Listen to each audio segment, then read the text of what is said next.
এত গরম, গরমের মধ্যে ম্যাঙ্গো পানা এখন বানিয়ে খাবো আমি। আর গরমে মানে থাকতে পারছি না, এখন এটা খুলে এখন বানিয়ে খাবো। খুলে নিচ্ছি এখন। ঠান্ডা জল নিয়েছি, আর ম্যাঙ্গোটাও আমার ঠান্ডা, ফ্রিজে রাখা ছিল। এখন এটা বানিয়ে নিব।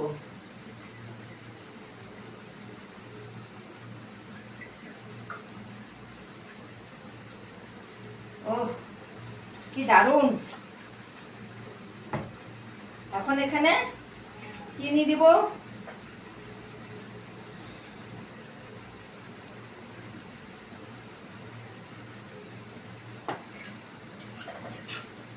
বিট লবণ দিব,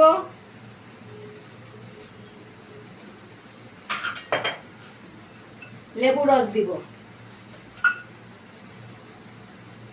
খেতে খুব ভালো লাগবে গরমে।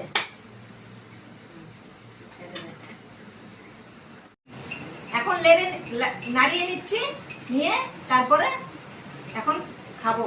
ঠান্ডা ঠান্ডা একদম, ও সেই ঠান্ডা।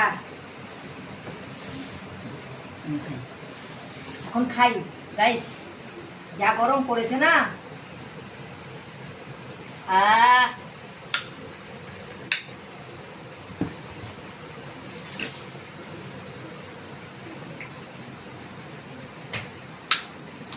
খুব টেস্টি লাগছে।